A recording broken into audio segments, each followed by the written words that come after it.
같이 합독하시도록 하시겠습니다.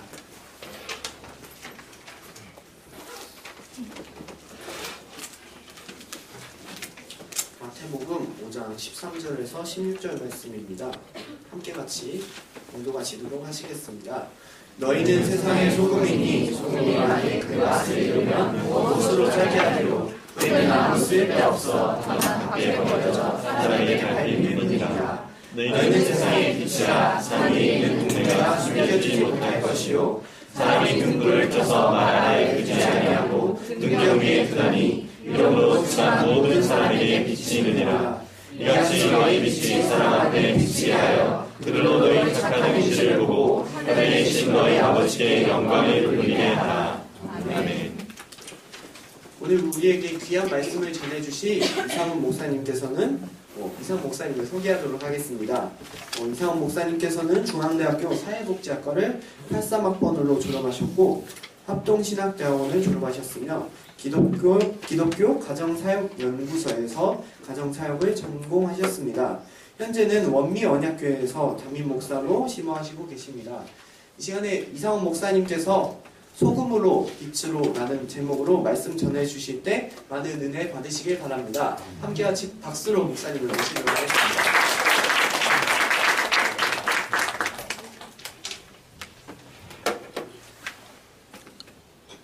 기도합니다. 하나님 아버지, 말씀과 성령께 설교자를 맡기고 또 성도들을 맡깁니다.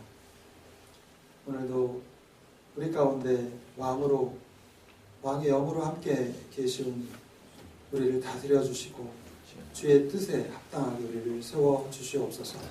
예수 그리스도 이름으로 기도드립니다. 아멘. 오늘이 10월의 마지막 날입니다. 그죠? 노래방 가가지고 10월의 마지막 밤을 잊혀진 계절인가? 한번 불러야죠.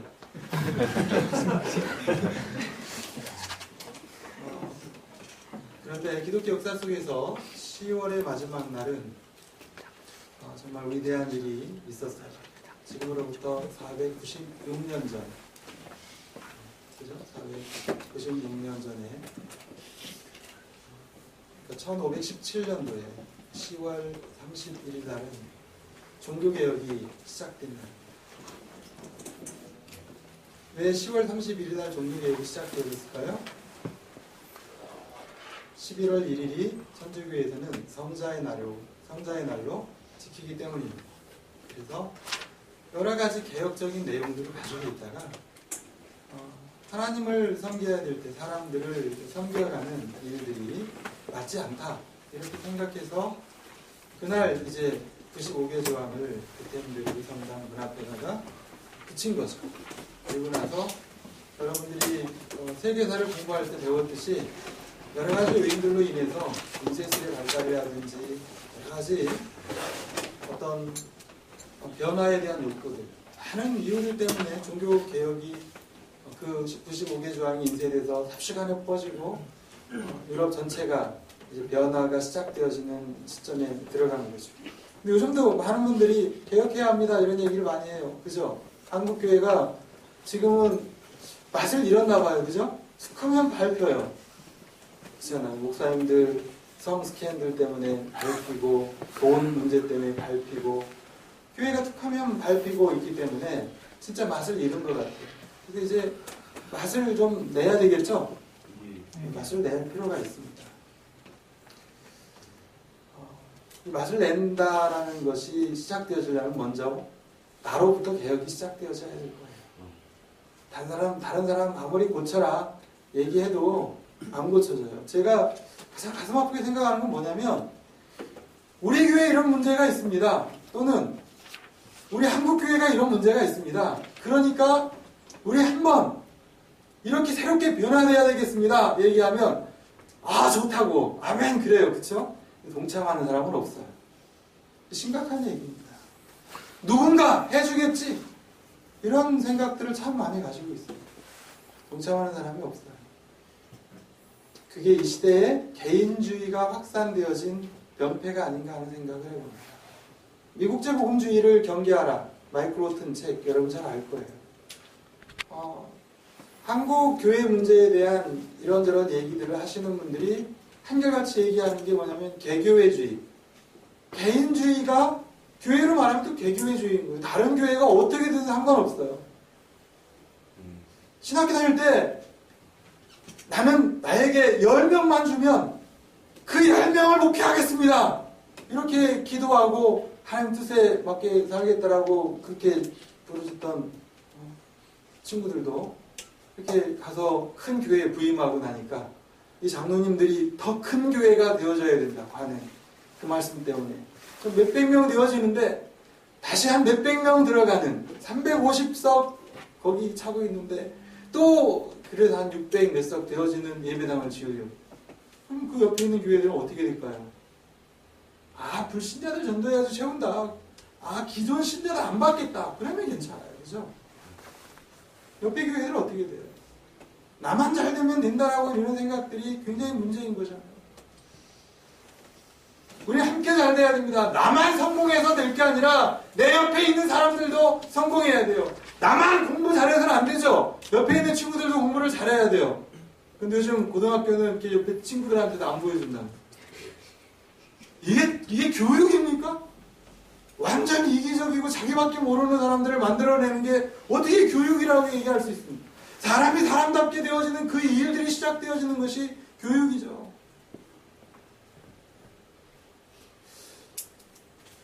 오늘 제가 이곳에 오면서 어떤 말씀을 전해야 될까? 오랜만에 이제 오니까 저를 처음 보는 사람들도 좀 많을 거고 어떤 말씀을 전해야 될까 생각하다가 지금 종교개혁일인데 종교개혁 얘기 좀 할까 그러다가 이것도 아니다 싶어서 서두를 좀 꺼내자.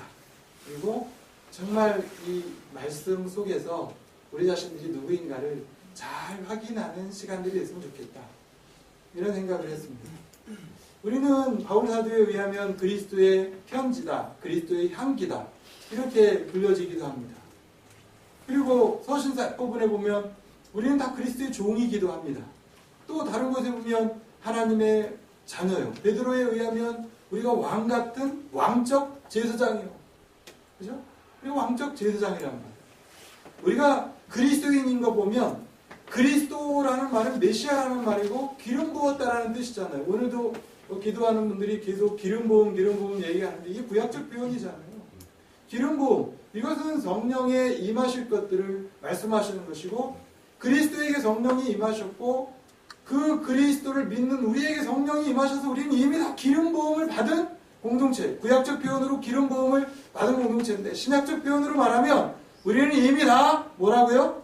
하나님 앞에 성령을 받아 이젠 직분을 다 받은 거예요. 여러분이 왕 같은 제사장이며 선지자란 말이에요. 그게 그리스도인이에요. 이젠 그리스도처럼 살아야 되는 사람들인 거예요. 그리스도가 하시던 일들을 해야 되는 사람들인 거예요. 그렇게 생각하면 되게 어렵죠. 공부 하나 하는 것도 힘드는데 뭘 우리가 어떻게 한단 말입니까? 오늘 예수님께서 우리에게 직접 뭐라고 말씀하시냐면 너희는 세상의 소금이다. 세상의 빛이다 라고 말씀하고 있습니다. 누구에게 이렇게 말씀합니까? 오늘 누구에게 이렇게 말씀하고 있는지를 잘 들어봐야 돼요. 여러분 마태복음 자체가 우리가 신약성경 중에서 맨 앞에 와 있는데 시작할 때 뭐라고 시작하죠? 예수 그리스도의 계보인데 뭐라고요? 아브라함과 다윗 자손 예수 그리스도의 세계라 이렇게 시작하죠. 아브라함은 이스라엘에 있어서 시작한 그죠? 시작점에 있는 분이에요. 그분과 언약을 세운 게 중요한 거예요. 어떤 언약을 세웠어요? 우리가 12장, 창세기 12장부터 25장까지 쭉 되어지는 아브라함 얘기를 다 이 시간에 할 수는 없어요. 그러나 가장 중요한 건 바벨탑 사건이 있는데 바벨탑은 인간의 나라예요. 거기에는 자기들이 좋아하는 신할평지라고 하는 자기들이 좋아하는 땅에 가서 거기서 인간이 만든 문명을 통해 자기들이 안전할 수 있는 그런 도시와 대를 쌓고 홍수가 나도 하나님 있는 곳까지 이르러 갈 수 있다라는 생각들을 하고 하나님이 땅에 편만하라 그랬을 때 흩어짐을 멸하자 하며 그렇게 자기들의 성공을 꿈꾸는 그런 왕국을 그들은 원했던 거죠. 근데 하나님께서 보실 때 이것이 아니거든요. 내려가서 보자. 아니거든요. 그래서 언어를 혼자 파괴하고 그들을 흩어버렸어요. 그때의 사상을 바꿔서 흩어버린 게 아니라 그 사상을 가진 자들이 그냥 흩어진 거예요. 그래서 이 세상의 모든 종교나 모든 경제나 모든 삶의 방식은 바벨탑의 그 방식이에요. 근데 이 아브라함을 세울 때 내가 지시하는 땅으로, 본토 친척 아비 집을 떠나 내가 지시하는 땅으로, 이 하나님 주권에 대한 훈련이 되어지는 것이죠. 그리고 내가 큰 민족을 이루겠다라고 하는데 그 큰 민족이 무엇이냐면 하나님 나라입니다. 하나님이 복주시어서 사는 나라. 내가 복의 근원 되게 하겠다. 내게 복을 주어 내 이름을 장대케 하고, 여러분 자기들의 이름을 내는 게 아니라 하나님이 이름을 높여주는 그런 사람들이 그리스도인인 거예요. 우리가 아브라함의 후손이죠? 아니에요? 단군의 자손이에요? 아니잖아요. 우리가 아브라함의 후손이에요. 믿음으로 볼 때 아브라함의 후손이에요. 열국의 아비라고 그랬잖아요. 모든 나라들이 누구에게로? 그리스도에게로 항복하게 될 것이라고 다니엘서에 보면 나오잖아요. 그런 말씀들. 그래서 우리가 다 아브라함의 후손이에요. 영적으로 보면 아브라함의 후손인데, 그럼 우리들이 지금 하나님이 복 주셔서 사는 사람들, 이런 사람들이란 말이에요. 이 복을 왜 주셔요, 그런데? 하나님이 아름다운 덕을 베드로전서에 나온 말씀이네요, 그죠? 하나님이 맨 처음 인간을 지으시고 하신 일이 뭐예요? 복 주셨죠, 그죠? 복 주시며 가라사대 생육하고 번성하여 땅에 충만하라, 정복하고 다스리라, 이 말씀하셨어요. 복은 왜 주시는 거냐면 그 인간이 생육하고 번성하고 또 정복하고 다스리는 일을 잘 해가도록 주시는 거예요. 창세기 1장과 2장에 행복이라는 단어가 있어요, 없어요? 복이라는 단어는 있지만 행복하다. 여러분, 뭐가 우리에게 복이냐면 말씀대로 우리가 사는 게 복인 거예요. 그 말씀이 우리를 통해 이루어지는 게 복인 거예요. 여러분, 둘째 아담이신 우리의 그리스도이신 하나님의 아들이신 예수님께서 뭐라고 말씀하셨어요? 이 돌을 떡덩이가 되게 하라. 네가 하나님의 아들이거든. 마귀가 유혹할 때 뭐라고 하셨어요? 사람이 떡으로만 살 것이 아니요. 떡도 있어야 된다는 얘기죠, 그렇죠? 그런데 그거보다도 하나님의 입으로부터 나온 모든 말씀, all word가 아니에요. every word. 말씀 하나하나가 성취되어지는 그것을 위해 주님이 이 땅에 오신 것이고 사신 거예요. 하나님의 영광이 뭐냐면 나를 통해 말씀이 성취되어지는 걸 보는 거. 이게 내가 하나님의 영광에 동참하는 거예요. 나 주의 영광을 보내. 믿음으로 본다고 아까 여러분 고백도 했잖아요. 믿음으로 보는데 뭐예요? 믿음으로 본다라는 게 무엇일까요? 그냥 내가 믿사오니 그리고 하나님이 막 영광스러운 모습을 입고 확 나타나요? 그게 아니잖아요. 말씀이 하나하나 성취되어져 가는 것들을 보는 거예요. 예수님은 이 땅에 왜 오셨어요? 언약을 성취하러, 예언을 성취하러, 그 약속을 성취하러 이 땅에 오신 것이잖아요. 그래서 이 아브라함에게 약속했던 그 하나님 나라를 다윗의 후손으로 오시는, 다윗 시대에는 왕국이잖아요. 왕국. 그 사무엘하 7장에 있는 다윗과 세운 언약 속에 보면 보호자에 앉을 그 아들이 있는데 영원한 나라가 될 거라고 얘기하시죠. 그래서 마태복음의 주제는 뭐냐면 왕과 그의 나라예요. 곧 예수님이 왕이시고 그의 나라를 이 땅에 회복하러 오시는 거예요. 인간이 첫째 아담이 잃어버린 에덴이 바로 곧 하나님 나라거든요. 에덴이 하나님 나라인데 하나님이 위임하셔서 인간이 통치하는 나라, 그런 나라인데 그런 나라를 다시 회복하시려고 하신 땅이 어디냐면 가나안 땅이에요. 그 가나안 땅에서 실패한 이스라엘, 그럼에도 불구하고 하나님이 약속하신 예수 그리스도를 통해서 이 땅에 하나님 나라를 세우시려고 오신 거예요. 예수님이. 그런 하나님 나라를 세우려고 오신 예수 그리스도 그분을 우리가 오늘 정확하게 만나야 해요. 내가 만나지 않고는 그분을 내가 깊이 인식하지 않고는 나의 정체성이 나올 수가 없어요. 내 정체성이 확인되어지지 않고 나는 인생을 제대로 살 수가 없어요. 우리 심리학을 공부하잖아요. 심리학은 뭐 프로이드에 의하면 뭐 이 어떤 꿈들을 가지고 많이 얘기하는데 어렸을 때, 그렇죠? 어렸을 때 그것들이 나의 운명을 결정한다. 이렇게 생각을 하잖아요. 어렸을 때 내 정체성이 만들어진다. 그럼 오늘 말씀을 공부할 필요도 없어요. 그게 내 운명을 결정한다. 그런 게 아니고요.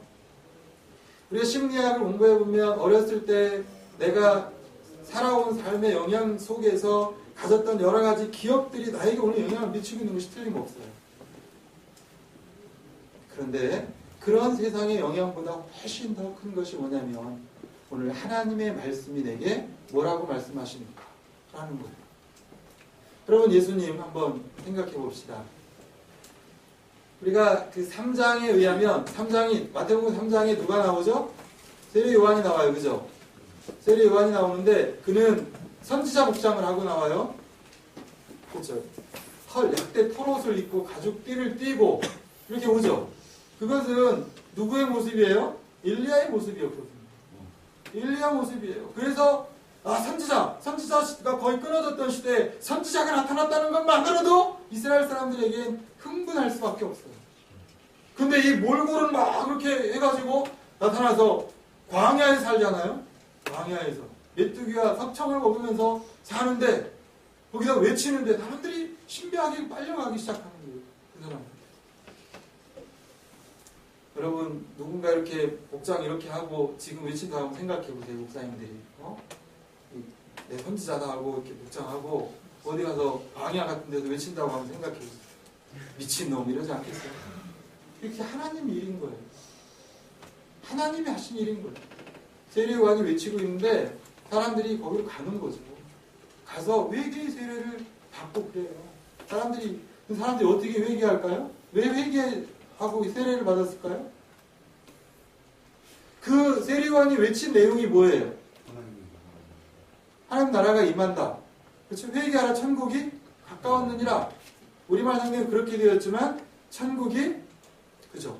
임한다라는 거죠. 천국이 임한다. 그 얘기는 다른 말로 말하면 왕이 오신다. 우리 이사야 40장에서 나오는 것처럼 또 이사야 61장에서 나오는 것처럼 이 왕이 도래하는 거예요. 이 왕이 오시는 거예요. 이스라엘은 그 당시 왕이 없잖아요. 진정한 왕이. 왕을 기다렸어요. 메시아를 기다렸단 말이에요. 메시아를 기다리는 사람들에게 메시아가 오신다라는 거예요. 그러니 이제는 메시아를 맞을 준비를 하라. 그래서 이제 회개하는 거죠. 어떤 회개? 아직까지 자기가 주인 되어 살던 그런 모든 삶의 방식을 청산하겠다라는 거죠. 무슨 윤리 도덕적인 이런 부분들을 무시하는 건 아니지만 그런 것들 이상으로 뭐냐면 왕이 오신다는 거예요. 여러분, 우리가 예수 그리스도를 그저 어렸을 때부터 교회를 다니다 보면 어떤 생각이 듭니까? 좋은 분. 그렇잖아요. 대학생들한테 물어봐도 예수님 어떤 분이요? 좋은 분이요. 그렇게 대답하는 사람들이 있어요. 왜 그래요? 유치원 때부터 그렇게 대답을 하기 시작한 게 습관이 되거든요. 예수님이 어떤 분이실까? 우리가 이미 얘기를 했지만 세례 요한도 이 메시아가 어떤 분일지 모르는 거예요. 물론 뭐 어머니한테 얘기 들었을 수도 있고 어떤 정보를 가지고 있을 수 있지만 확신이라는 게 없으면 어때요? 남들한테 들은 얘기가 확신이라는 게 없으면 어때요? 이게 힘들어지는 거예요. 근데 늘 선지자에게는 누가 임하냐면 성령이 임하는 거예요. 그래서 성령이 하나님의 음성을 들려주시는 거예요. 그게 선지자예요. 근데 그 세례 요한에게 뭐라고요? 내가 세례를 줄 때 성령이 임하시는 분을 보면 그가 누구인 줄 알라? 메시아인 줄 알라. 여러분, 아무리 사람들이 예수님 재림한다기도 외쳐도 사람들이 회개하지 않아요. 그런데 그때 세례 요한이 이렇게 외칠 때 정말 하나님의 약속을 성취하시기 위해서 사람들 마음이 움직이기 시작하고 그리고 이젠 진짜 왕이 온다면 그 왕의 통치를 받기를 우리가 기뻐해야 된다. 그래서 회개하기 시작하는 거예요. 그리고 세례 요한에 의하여 예수님이 세례를 받고 난데 무트로 올라올 때 이제 성령이 비둘기처럼 그에게 임하는 걸 보았기 때문에 세상 주에 지고 가는 하나님의 어린 양이라고 그가 설교할 수 있었던 것이죠. 외쳤던 것이죠. 근데 하늘에서 어떤 음성이 들렸어요?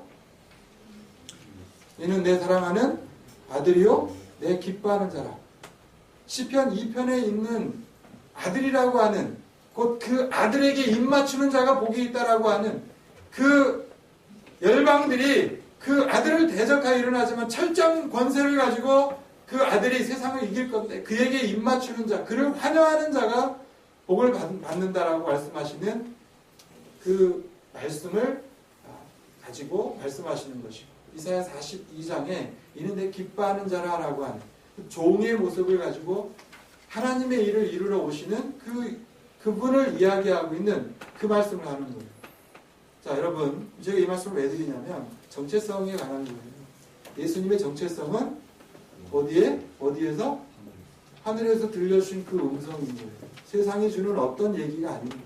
어떠한 공동체, 그 당시 바리새인 공동체, 에스네파, 그렇죠? 또 사두개파, 이런 세 개의 계파가 가장 큰 공동체들이었는데 그 공동체가 예수님을 인정해 줬거나 그러지 않았어요. 누가 들려주신 그 음성? 하나님이 들려주신 그 음성. 아버지가 들려주신 그 음성이 자기의 정체성이었어요. 그래서 그렇게 그는 살아야 돼요. 사단의 유혹은 아담에게도 마찬가지고 지금 우리들에게도 마찬가지지만 사단은 우리답게 살지 못하는 걸 노리는 거예요. 예수님이 메시아로서 오셨는데 하나님의 아들로 또 하나님의 일을 이루러 오신 기름 부음을 받은 종으로 이 땅에 사셔야 되는데 그렇게 살지 못하도록 유혹을 하는 게 세 가지 유혹인 거예요. 네가 하나님의 아들이거든 인정해 주는 것 같지만 그게 아니고 하나님의 뜻을 이루려고 능력을 주신 것 가지고 자기를 위해서 사용하라. 그렇죠? 자기 중심이 되어지는 것, 하나님 중심에서 자기 중심으로 떨어지는 게 타락이에요. 그래서 예수님은 뭐라고 말씀하셔요? 아브라함에게 본토 친척 아비 집을 떠나라고 한 말에 예수님께서 말씀하시는 것은 누구든지 나를 따라오려거든 자기를 부인하고 십자가를 지고 나를 쫓을 것입니다. 이 말씀인 거죠.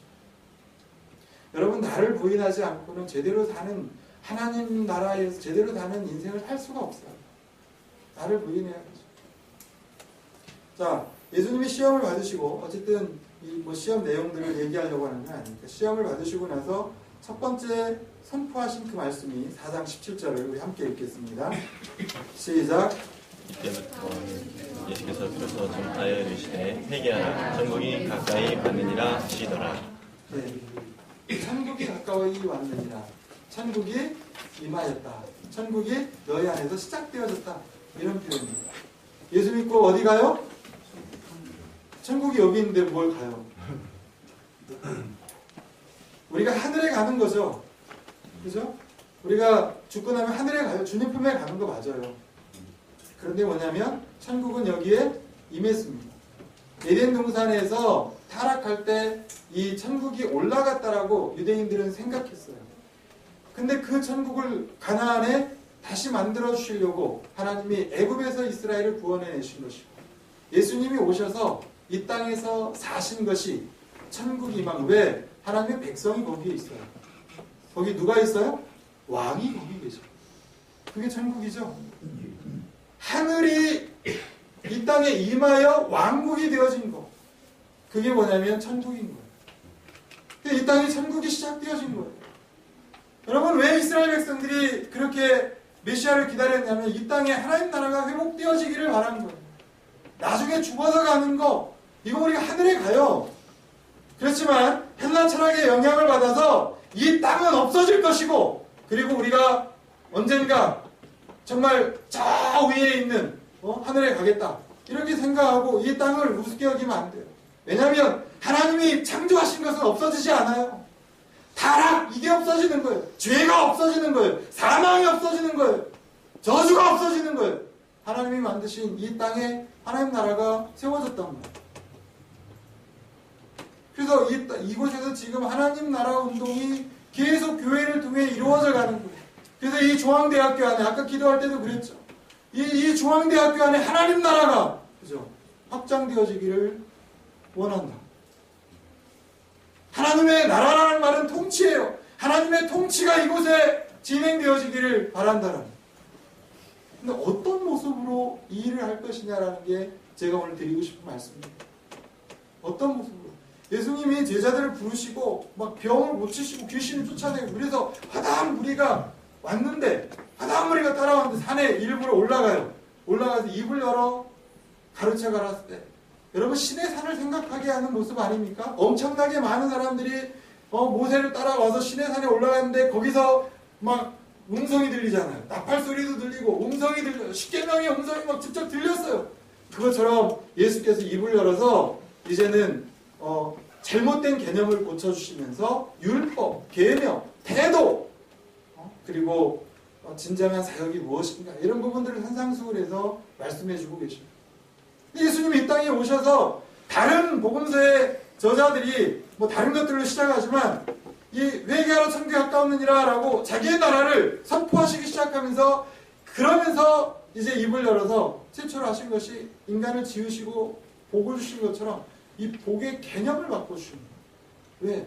사람들 속에 복의 개념이 잘못되어져 있기 때문에 인생을 이상하게 살아요. 예수님이 가르쳐주시는 복은 다 구약에서 나온 얘기들입니다. 구약에서 복의 개념을 이렇게 정하고 있거든요. 심령이 가난한 자는 복이 있나니 이렇게 되어 있지만 누가복음에는 가난한 자는 복이 있나니 이렇게 표현하고 있죠. 왜 가난한 자가 복이 있어요? 이거는 왕이 오시지 않았으면 예수님이 오시지 않았으면 가난한 자는 복이 하나도 없는 거예요. 왜요? 그냥 가난할 뿐이에요. 잘 한번 생각해 봅시다. 이스라엘 백성들이 애굽에서 나올 때 그들이 기뻤을까요? 슬펐을까요? 왜 기뻤을까요? 노예에서 해방되어졌어요. 자, 그리고 광야에 나와서 부족한 것이 있었나요? 없었어요. 쓴물이 단물로 바뀌고 메추라기가 내리고 만나가 내리고 바위에서 물도 나고 그쵸? 너무 흥미진진해요. 몇 년 동안? 죄를 범했음에도 불구하고 40년 동안 그런 일이 벌어진 거예요. 그 얘기는 뭐예요? 창조 때 하나님이 창조하시고 나서 야 너희들 이제 먹을 거 걱정하면서 그렇게 살아라 이러셨나요? 아니잖아요. 그것처럼 광야에서도 조금도 먹을 것이 걱정되어지는 그런 일은 없다라는 거예요. 하나님이 말씀하시기를 내가 너희에게 충분하다라는 거예요. 이스라엘 백성들이 어떻게 하면 가나안 땅에 들어가서도 하나님이 충분하신 것을 경험하면서 할 수 있을까요? 여기 살다 보니까 뭐 병도 걸리고 그래서 이렇게 돈도 다 쓰게 되고 또 뭐 장사하다가 잘못돼갖고 자식들을 노예로 팔기도 하고 그렇게 경제가 이렇게 잘못되어져가지고 노예로 막 전락되어지고 이랬을 때 하나님께서 만들어주신 좋은 제도가 하나 있었는데 그 제도가 뭐죠? 안식년 7년마다 노예를 풀어주는 거 히브리 종들은. 그 다음에 50년 때에는 희년. 그런데 48년 때 이 알곡을 얼마큼 준다고요? 49년 때 농사 안 져요. 50년 때도 농사 안 져요. 그때도 충분히 먹고 살 수 있을 만큼 언제? 48년 때. 미리미리 저축하라 그렇게 말씀하시지 않았어요. 근데 이들이 그 여호수아와 함께 가나안 땅에 들어간 사람들 그때까지만 지키고 그 뒤에 뭘 지키지 않아요? 이 희년을 지키지 않는 거예요. 안식년을 지키지 않아서 망했다라고 예레미야에서 그렇게 말씀합니다. 여러분 한번 잘 생각해 보세요. 기쁨, 희년, 기쁨이라는 게 뭐예요? 기쁨이 뭐예요? 구원받았기 때문에 기쁜 거예요. 이스라엘 백성들이 애굽으로부터 포로되어져 그렇게 나와 하나님의 충분하심을 경험한다면 너희들 속에서 경제활동을 잘못해서 노예가 되어져 너희 집에 와 있다면 7년 되는 해에 놓아주는 것으로 구원을 뭐라고요? 다른 사람에게 적용하라는 거예요. 50년 될 때는 땅을 다 되돌려줘라. 이것이 너희의 거룩이라고. 이것이 거룩이니라. 레위기 25장 12절에 그렇게 나와요. 예수님이 여러분 신약에 보면 다 은혜 얘기 나오는데 그 은혜라는 단어가 어디에 있느냐면 구약에 이사야 61장 2절에 있어요. 2절. 은혜의 해를 전파. 그죠? 성령이 임하셔서 예수님이 완성하시는 게 희년인데 은혜의 해가 바로 그거예요. 이스라엘 백성들이 언제가 가장 기쁜 날이냐면 해방이다! 그러잖아요. 우리나라도 일제 36년 동안 뭐 했어요? 그 강점기를 우리가 맞아가지고 고통을 많이 당했어요. 우리 어머니가 그때의 일들을 말씀하시더라. 그때 너무 좋아가지고 막 만세 부르면서 가다가 길을 잘못 봐가지고 우리 외할아버지 돌아가실 뻔했대요. 그때 당시에는 이렇게 웅덩이 같은 걸 파놓고 똥 같은 거, 오줌 같은 거 갖다 놓고 그러는 거 있잖아요. 너무 좋아서 막 뛰어가다 거기 뻗쳐가지고 돌아가실 뻔했대요. 얼마나 좋았습니까? 가다가. 여러분, 우리가 7편 126편에 보면 포로기환 얘기가 나오잖아요. 저 바벨론에 끌려갔던 사람들이 이제 페르시아가 바사가 이제 왕국으로 바벨론을 이기면서 되돌려 보내요. 유대인들을. 그때 그들이 뭐라고요? 입에 뭐가 가득했다고요? 찬송. 그리고 웃음이 가득했다고. 기쁨이 넘쳤다고. 이게 희년이에요. 여러분, 구원이 우리에게 희년이란 말이에요. 여러분, 왜 이 가난한 자들이 복이 있냐면 예수님이 오셔서 왕국으로 희년을 완성하시기 때문에 오늘 우리들에게 뭐가 경험되어져요? 천국이 경험되어지는 거예요. 지금 물질 안 나누죠? 겨우 11조. 그죠? 구약 백성들이 일상적으로 하는 게 11조예요. 근데 우리 희년에 완성되어진 걸 가지고 살기 때문에 우리는 내가 그럼 그 초대 공동체가 있잖아요. 초대교회 공동체. 성령이 임하셨잖아요. 예수님에게 임하셨던 그 성령이 우리에게 임하셔서 우리에게 구원을 주셨다면 우리들도 희년을 좀 경험하고 살고 있는 거예요. 그런데 잘못된 신앙, AD 313년 이후에 이 천주교가 되어져 가면서, 그쵸? 이제 초대교회가 맛을 잃어가기 시작해. 왜? 기득권자가 되어지면 자기 것들이 생각나는 거예요. 사두개인들, 바리새인들이 기득권자가 되면서 타락했던 것처럼 이젠 정부와 결탁되어진 지금 기독교가 왜 이렇게 욕먹어요? 조찬기도회하고 그러면서 정부와 결탁되어져 있고 장로님이 대통령이 되면 무조건 잘 되는 거예요? 대통령 될 사람이 돼야 되는 거예요. 정신이 바로 된 사람. 그죠? 안 믿는 사람이라도 정신이 바로 된 사람이 대통령이 되어줘야 돼요. 장로라는 이름 가지고 나쁜 짓 하면 더 욕을 먹게 되어져 있어요. 제사장들이라고 하는 직분을 가지고 얼마나 나쁜 짓을 했는지 몰라요. 그리고 그런 부분을 잘 생각해야 돼요. 여러분, 이 초대교회 때 이 그리스도의 영이, 부활하신 그리스도의 영, 희년을 완성하신 그리스도의 영이 오셔서 뭘 하셨습니까? 방언만 터뜨렸나요? 아니잖아요. 사도행전 2장 42절 이하에 보면 그들이 사도의 가르침을 받아, 그죠? 그들이 떡을 떼며 교제하고, 그죠? 그러고 있을 때 물질을 어떻게 했어요? 공유했어요. 근데 집집마다 돌아다니면서 뭐 했다고요? 음식을 먹었어요. 사유재산도 거기 인정되어지는 것이고, 그렇지만 누구 핍절한 사람들을 볼 수가 없는 거예요. 교회에서 누가 같은 교회 다니는데 누가 직장도 잃어버리고 망했어. 직장 구할 때까지 교회가 책임을 져주는 거예요. 루터는 그런 얘기를 했어요. 당시에 예배당을 팔아서라도 가난한 자들을 구원해야 된다. 왜 그랬을까요? 이런 사상들을 이해했기 때문에 지금은 다 사라져버립니다.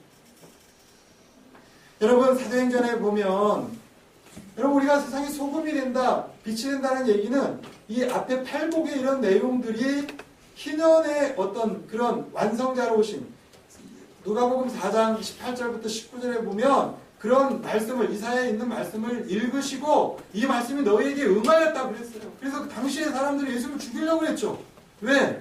예수님이 무슨 힘도 없이 요셉의 아들이면서 무슨 희년을 이룬다고 하느냐. 부자들은 자기 재산 나누기 싫으니까 죽이려고 했을 수도 있죠. 예수님을 남떨어지에 떨어뜨리려고 했어요. 사람들이 다 자기의 생각에 맞지 않으면 예수님을 홀대할 수 있는 거예요. 말씀이, 지금은 예수님이 여기 영으로 계시지만 직접 육으로 나타난 게 아니니까 예수님의 말씀이 선포되어지지만 자기의 생각대로 맞지 않으면 얼마든지 말씀을 치고 들어올 수 있는 거예요. 정말 그 시대에는 왜 로마라고 하는 그런 나라가 압제하고 있는 속에서도 교회는 점점 흥황해져 가고 왜 세상을 이길 수 있었을까요?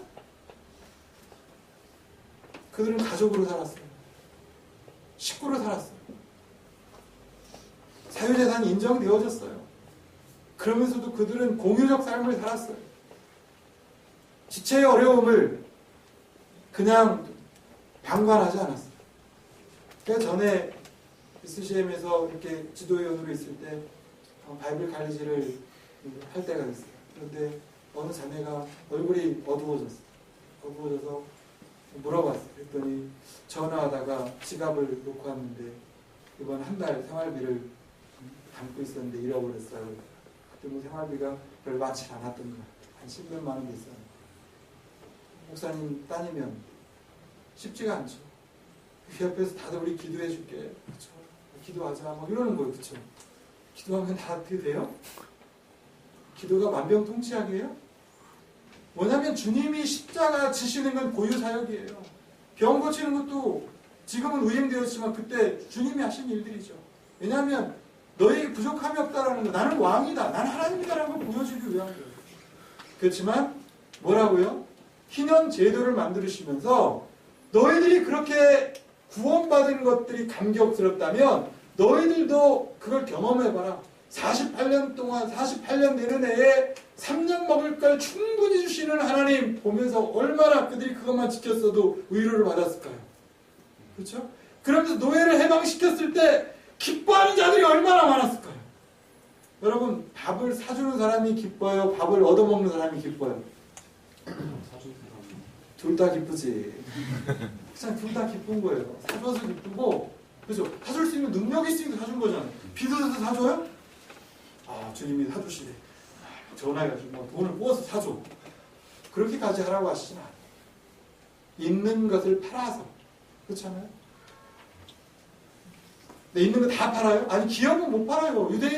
유대인들에게 얘기한다면 기업은 못 파는 거예요. 하나님이 고유한 기업을 가지고 있는 거예요. 근데 넘치는 것들은 다 팔아서, 희년이 아직 지켜지지도 않을 때지만, 선포되어지지 않고, 그러니까 팔아서, 그거 가지고 뭐 하는 거예요? 이 희년을 경험시켜주는 거예요. 그런 놀라운 일들을 그들이 행한 거예요. 그러니까 초대교회 때 가장 강조됐던 게 뭐예요? 바울도 직접 12사도에 들어있지 않지만 그가 사도들 공동체의 복음을 다 제시했을 때 사도들이 한 얘기가 뭐냐면 구제를 좀 열심히 해라 그랬어요. 그죠? 그때 이미 내가 그거 하고 있었다. 이렇게 얘기하고 갈라디아서에서 보면. 여러분, 교회들이 다른 교회들의 편지를 가지고 내가 가기도 전에 고린도 교회 너희들이 좀 돈을 모아놔라. 내가 가서 하면 좀 그렇지 않냐. 모아놔라. 너희들이 영적인 걸 유대인들한테 받았으니 너희들 거 이거 갖다 주는 거 이거 마땅하다. 그렇게 풀어가고 있잖아요. 여러분, 은혜의 해, 은혜라고 하는 단어가 바로 이 희년에서 나오는 거예요. 구원의 그 기쁨, 그게 은혜로 우리에게 누려진 것이기 때문에 그런 거예요. 그렇다면 우리가 정말 어떻게 살아야 될까?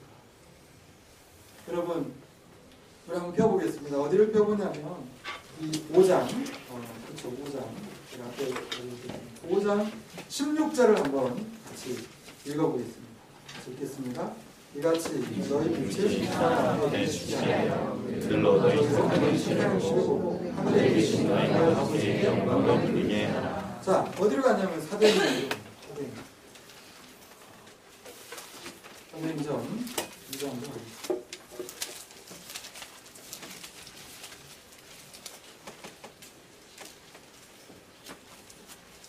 자, 앞에 부분 45절 얘기도 있고 46절 등록 보세요. 47절 같이 읽겠습니다. 시작.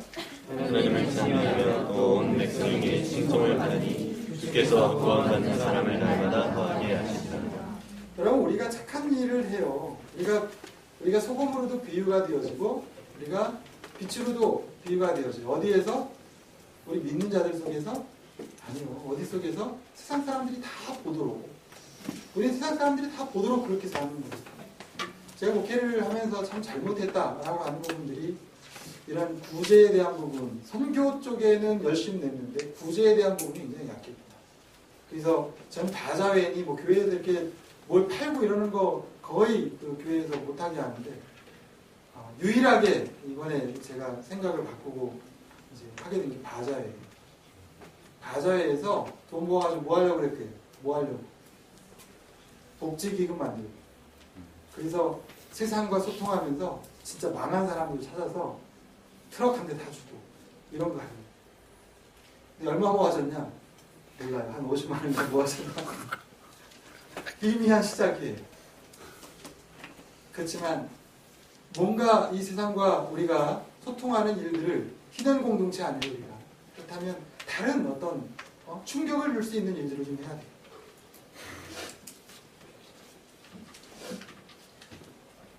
개인이 뭘 하고 뭐 신문에 내면 자랑거리가 되지만 주님의 이름으로 그런 일들을 하는 건 뉴스에 도배돼야 돼요. 맨날 그 목사가 어쨌다 뭐 그쵸? 뭐 이런 것만 나지 말고 목사가 잘했다 이런 것도 좀 나야 되지 않겠어요? 그렇게 신문에 좀 났으면 좋겠어요. 여기 보니까 뭐라고 그래요? 여기 마태복음에 보니까 너희 착한 행실을 보고 하늘에 계신 너희 아버지께 영광을 돌리게 하라. 아, 저 사람들 대단합니다. 정말 어떻게 저렇게 살 수 있을까요? 박수!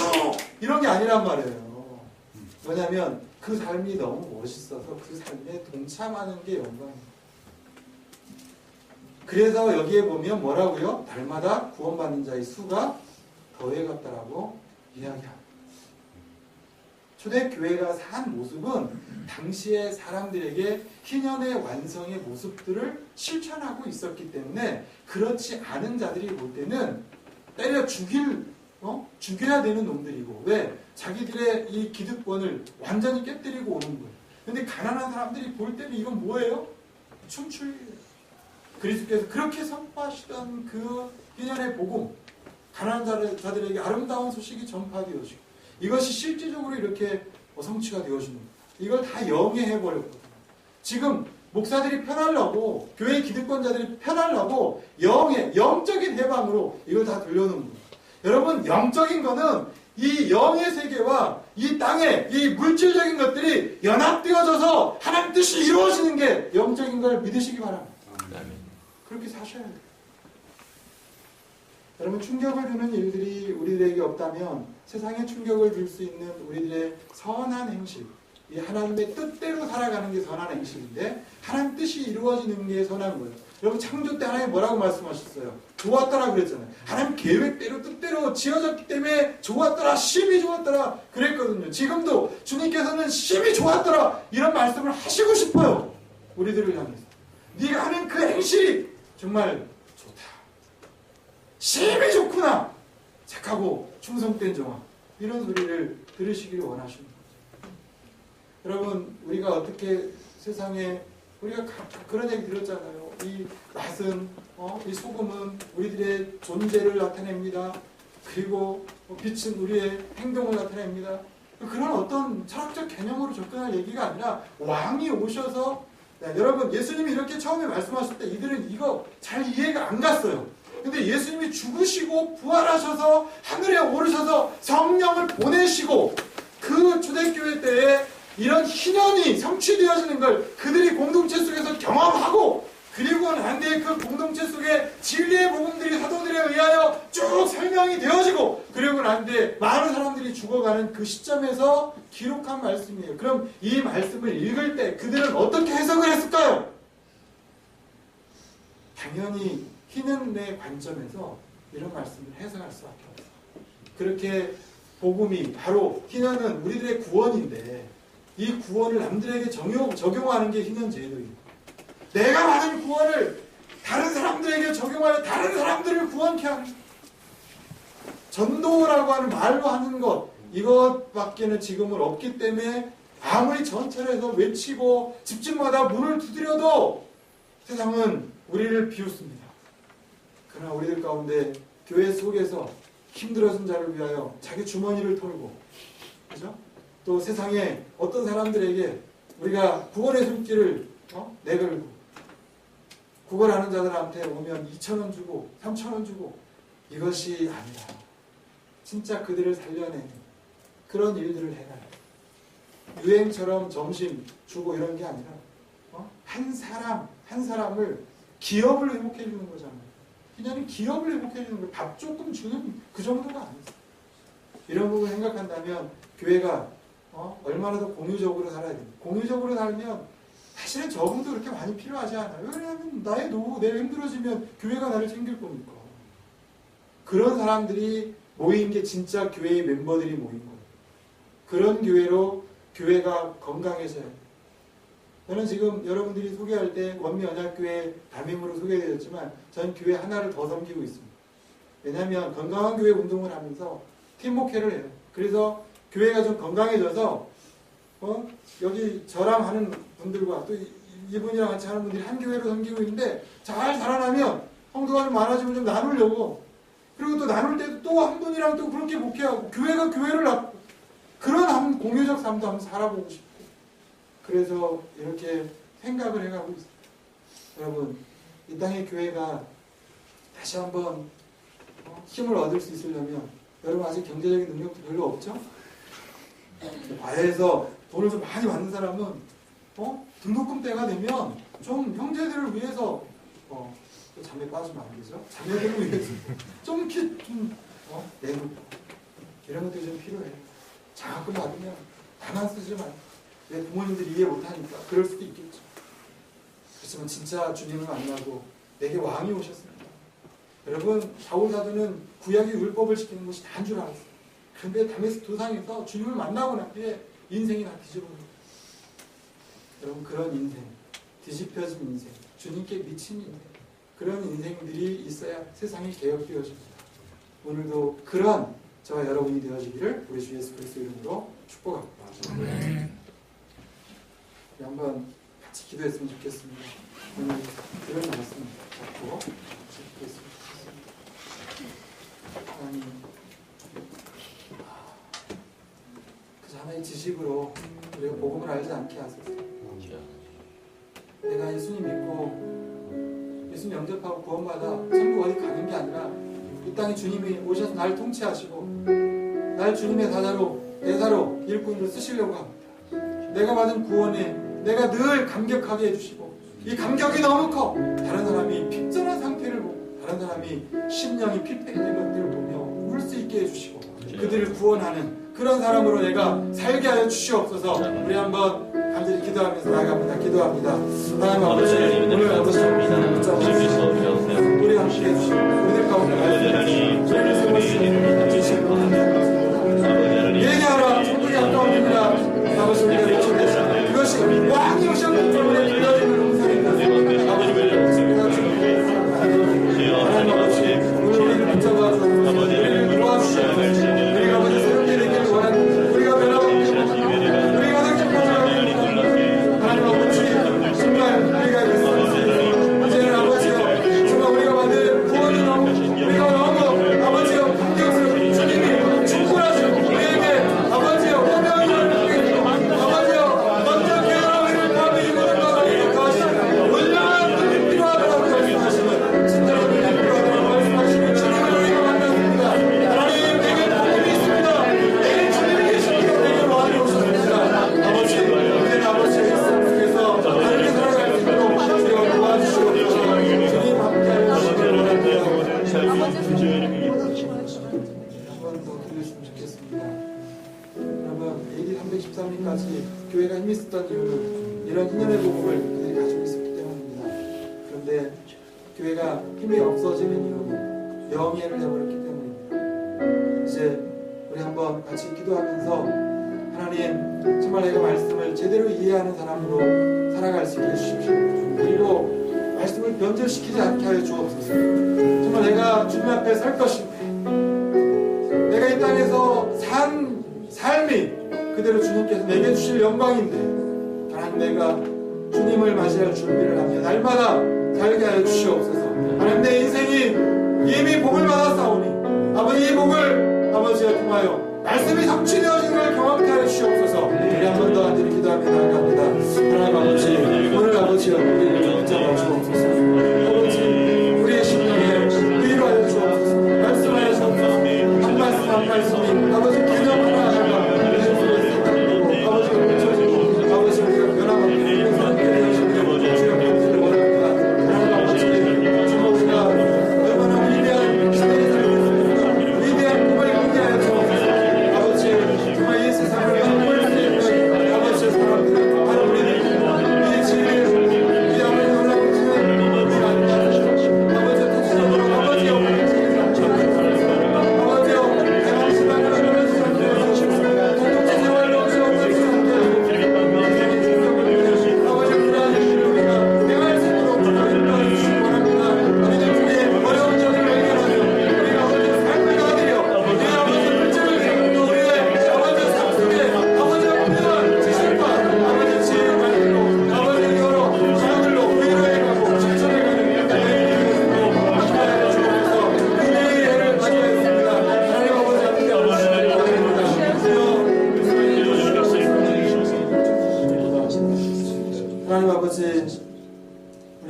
그리스도 하나님의 아들 우리의 주 우리에게 왕을 보내주셔서 감사합니다. 오늘도 우리들 가운데 하나님 나라를 회복하시고 우리를 다스려 주시니 주여 감사드립니다. 예수님 믿어 우리가 구원받아서 이제는 하나님을 아빠로 모시고 일상 속에서 창조 명령 그리고 구속받았을 때 그 명령을 우리가 위임받고 오늘도 사명자로 소명자로 살게 하여 주시니 주여 감사를 드립니다. 아버지 학과에서 만나는 친구들에게 정말 우리들 속에서 넘쳐나는 진리의 말씀으로 성령의 충만함으로 저들을 일깨우고 저들을 진리 가운데로 인도하게 하여 주옵소서. 우리가 받은 구원의 감격을 인하여 아버지여 친절한 눈을 갖게 하시고 아버지 부드러운 혀를 갖게 하여 주시고 그래서 많은 사람들을 의로하며 생명의 역사를 가져오는 하나님의 사람들로 살게 하여 주옵소서. 우리 SCM이 정말 하나님 앞에서 이제는 이 중앙대학교에 아버지 귀한 영향력을 끼쳐갈 수 있기까지 아버지와 선한 일들로 가득하기를 원합니다. 착한 일들로 가득해져 가기를 원합니다. 서로가 서로에게 감동을 줄 수 있는 선한 행실들로 채워가기를 원합니다. 하나님 아버지 불쌍히 여겨주시고 역사해 주옵소서. 능력이 있는 사람들이 하면 그래 능력이 있으니 저럴 수 있어 라고 생각할 것입니다. 하나님 옷 두 벌 있는 자가 없는 자에게 나눠주라고 하신 주님의 말씀을 기억하며 우리 것들을 가지고 섬겨갈 수 있는 저희들이 되어져 가도록 인도하여 주시옵소서. 우리 주 예수 그리스도 이름으로 기도합니다. 아멘.